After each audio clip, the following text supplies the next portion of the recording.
ব্রট to you by V Guard, co-powered by Sensodyne ও ভিমল বলো কথা কেশরী। Associate sponsor UltraTech cement. রেলবোর্ডের পক্ষ থেকে দাবি করা হচ্ছে সিগন্যালিং সমস্যার জেরে এই দুর্ঘটনা, কিন্তু গাফিলতি তো কোথাও রয়েছে, সেটা নিশ্চয়ই পরবর্তীকালে যখন তদন্ত শুরু হবে সেখানে পরিষ্কার হবে। কাঞ্চনজঙ্ঘা এক্সপ্রেসে যে এই মালগাড়িকে সজোরে ধাক্কা মারে, যে কারণে কাঞ্চনজঙ্ঘা এক্সপ্রেসের একটি কামরা মালগাড়ির ইঞ্জিনের উপর উঠে গেল, যে কারণে ইতিমধ্যে 15 জনের মৃত্যুর ঘটনা ঘটে গেল, 60 জন গুরুতর আহত হয়েছে। সেই বিষয়টাতে কোথাও তো একটা গাফিলতি রয়েছে। গুরুতর আহতদের ইতিমধ্যে উত্তরবঙ্গ মেডিকেল কলেজের ট্রমা কেয়ারে নিয়ে যাওয়া হয়েছে বলে খবর।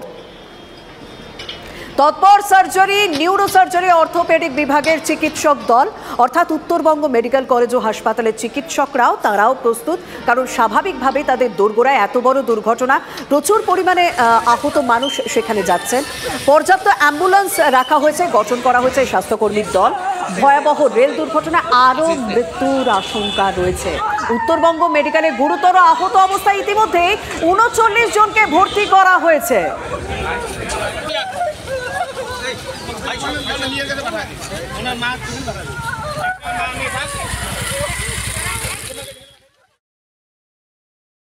क्या पूरा नाम मोनू कुमार? मोनू कुमार ना।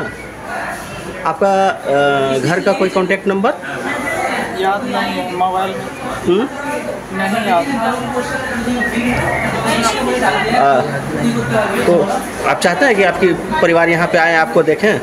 अभी नहीं, कुछ हमको नहीं बताया, नहीं बताना है अभी ना।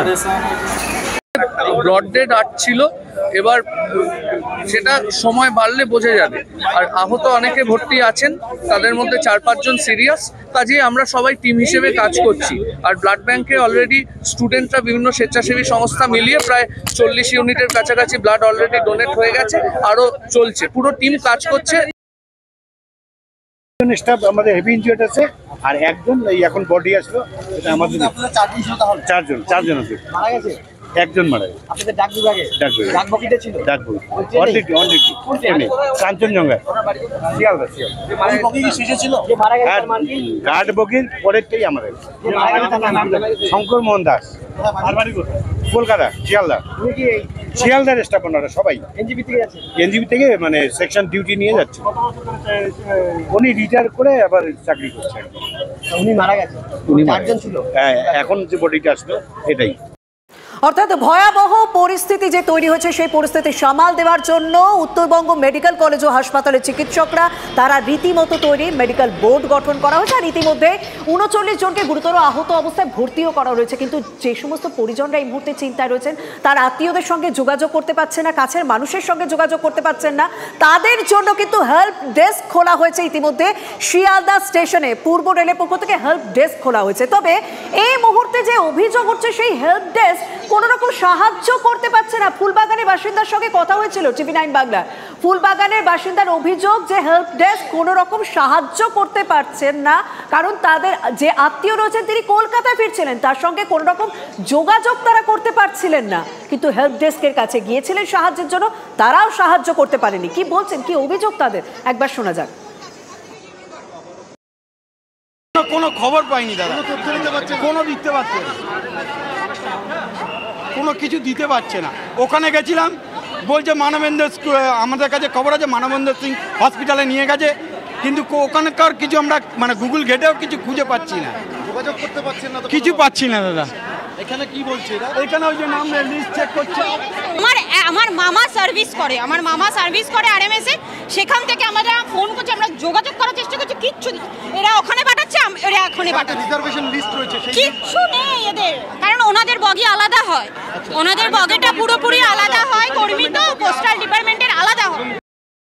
সাধারণ মানুষের অভিযোগ রয়েছে, কারণ তারা উদ্বেগে রয়েছে না, আত্মীয়দের সঙ্গে যোগাযোগ করতে পারছে না, তাই তারা হেল্প ডেস্কে যাচ্ছেন, কিন্তু সেখানেও নাকি সাহায্য পাচ্ছেন। আমাদের সঙ্গে শিয়ালদা স্টেশন থেকে সরাসরি রয়েছেন আমাদের সহকর্মী সুপ্রিয়। কয়েকটা স্পেসিফিক প্রশ্ন জানতে চাইবো, কারণ ইতিমধ্যেই যা খবর পাওয়া যাচ্ছে যে দুর্ঘটনাগ্রস্ত ট্রেনে 3টি কামরা কেটে বাকি ট্রেনটিকে রওনা করিয়ে দেওয়া হয়েছে। তো বাকি ট্রেন যে আসছে সেটা কটা নাগাদ এসে পৌঁছচ্ছে? আর একটা গুরুত্বপূর্ণ প্রশ্ন, কোন রিলিফ ট্রেন কি ইতিমধ্যেই রওনা দিয়েছে? এবং থার্ড প্রশ্ন, আরও এক গুরুত্বপূর্ণ, সেটা হচ্ছে যে এই যে আত্মীয়রা ক্রমশ ভিড় করছেন শিয়ালদা স্টেশনে, তারা আসছেন, তাদের সাহায্যের জন্য কি কি ব্যবস্থা নেওয়া হলো?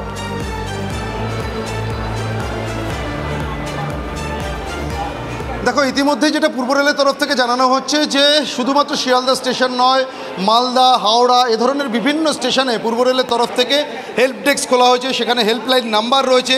এই নাম্বারগুলোতে যারা ফোন করছেন বা যারা সশরীরে এসে নিজেদের পরিবারের সদস্য যাদের সঙ্গে যোগাযোগ করতে পারছেন না, তাদের সম্পর্কিত তথ্য জানতে চাইছেন, তাদের যথাসম্ভব এখান থেকে কিন্তু সহযোগিতা বা সেই সমস্ত তথ্য দিয়ে সাহায্য করা হচ্ছে। এবং তুমি যে ঘটনাটার ছবি দেখাচ্ছিলে বা যে পরিবারের কথা বলছিলে, তারা বেলেঘাটার বাসিন্দা, তাদের পরিবারের একজন সদস্য, তিনি কিন্তু পোস্টাল ডিপার্টমেন্টে কর্মরত এবং তিনি যে ট্রেনে আসছিলেন সেটাও কিন্তু কর্তব্যরত অবস্থায় ছিলেন, অর্থাৎ অন ডিউটি ছিলেন। রেলওয়ে মেল সার্ভিসের দায়িত্বে তিনি ছিলেন। আর সেখানেই কিন্তু এই যে ট্রেনের যে দুটি কারমা দুর্ঘটনার কবলে পড়ে, সেরকমই একটি কম্পার্টমেন্টের মধ্যে তিনি ছিলেন এবং তার মৃত্যু হয়েছে, এমনটাই এখনও পর্যন্ত আমরা জানতে পারছি। তার পরিবারের সদস্যরা তারা কিন্তু রওনা দিয়েছেন। এখানে দেখতে পাচ্ছ পাশেই আরপিএফের তরফ থেকেও একটি হেল্প ডেস্ক খোলা হয়েছে। অন্যদিকে আরও যে বিষয়টা তুমি জানতে চাইছিলে বা যে বিষয়টা নিয়ে অনেকেই দুশ্চিন্তার মধ্যে বা উদ্বেগের মধ্যে রয়েছে, যে ট্রেনের যে পিছনের দিকের অংশ বা কামরাগুলো ক্ষতিগ্রস্ত হয়েছে, বাকি যে অংশগুলো রয়েছে, বাকি যে কম্পার্টমেন্ট, সেগুলোর কী অবস্থা। ইতিমধ্যেই পূর্ব রেলের সিপিআরও কৌশিক মিত্র কিছু সময় আগেই আমাদের সঙ্গে কথা হচ্ছিল, তিনি যেটা জানালেন যে ইতিমধ্যেই কিন্তু বাকি যে কম্পার্টমেন্টগুলো রয়েছে বা কামরাগুলো রয়েছে, সেই কামরাগুলো নিয়ে যাত্রীদের নিয়ে শিয়ালদা স্টেশনের উদ্দেশ্যে রওনা হয়েছে কাঞ্চনজঙ্ঘা ডাউন ট্রেনটি এক্সপ্রেস। এবং যেটা সম্ভাব্য মনে করা হচ্ছে, নির্দিষ্টভাবে সময় বলা না গেলেও, কারণ ইতিমধ্যেই 5 থেকে 5.5 ঘন্টারও বেশি সময় একটা এই দুর্ঘটনার ফলে ডিলে হয়েছে ট্রেন। তো সেই জায়গা থেকে রাত্রি 10টা বা 10টার আশেপাশে কোনো সময় পৌঁছে যাওয়ার একটা সম্ভাবনা রয়েছে। অন্যদিকে তুমি যেটা বলছিলে যে রিলিফ ট্রেন, এখনও পর্যন্ত রিলিফ ট্রেনের বিষয়ে কিন্তু নির্দিষ্টভাবে কিছু রেলের তরফ থেকে জানানো হয়নি। তবে যেটা কিছু সময় আগে আমরা যখন পূর্ব রেলের সিপিআরের সঙ্গে কথা বলছিলাম, তিনি যেটা দাবি করছিলেন যে হাওড়া থেকে একটা স্পেশাল ট্রেন যাবে, সেখানে আরপিএফ থেকে শুরু করে রেলের উচ্চপদস্থ আধিকারিক এবং ইঞ্জিনিয়াররা যারা রয়েছেন তারা যাবেন এবং সেখানে গিয়ে উদ্ধার কাজ যাতে আরও দ্রুততার সঙ্গে করা যায় সেই চেষ্টাই করা হবে। এবং তোমাকে আরও একটা বিষয় জানাবো যে এই যে দুর্ঘটনা, এই দুর্ঘটনার ফলে কিন্তু একটা সম্ভাবনা তৈরি হয়েছিল এই বেশ কিছু দূরপাল্লার ট্রেন বা মেল এক্সপ্রেস ট্রেন যদি বাতিল করার একটা পরিস্থিতি তৈরি হয়েছে। তবে এখনও পর্যন্ত সে বিষয়ে নির্দিষ্টভাবে কিছু না জানালে হলেও যেটা বলা হচ্ছে বারবার, যে বেশ কিছু ট্রেনের যাত্রাপথ পরিবর্তন করা হতে পারে, অর্থাৎ ঘুরপথে তাদের গন্তব্যে পৌঁছানো, বা যদি কোনো শিয়ালদাগামী বা হাওড়াগামী ট্রেন থাকে সেগুলো যাত্রাপথ পরিবর্তন করা হতে পারে এবং কিছু ট্রেন বাতিল হওয়ার এখনো সম্ভাবনা হয়েছে। তবে সে বিষয়ে কিন্তু একদম সেই বিষয়ে ইন ডিটেইল পরে জানানো হবে। কিন্তু এখনো পর্যন্ত রেলের পক্ষ থেকে যে দাবি করা হয়েছে যে কোনো ট্রেন বাতিল করা হয়নি এবং যে ট্রেনগুলো দূরপাল্লা ছাড়ার কথা, সেই দূরপাল্লা ট্রেনগুলি অন্য পথ দিয়ে ঘুরিয়ে নিয়ে যাওয়া হবে। তবে ইতিমধ্যে রিলিফ ট্রেন রওনা দিয়ে দিয়েছে। Brought to you by V-Guard, co-powered by Sensodyne O Bhimal, বলো কথা Keshari. Associate sponsor Ultratech Cement.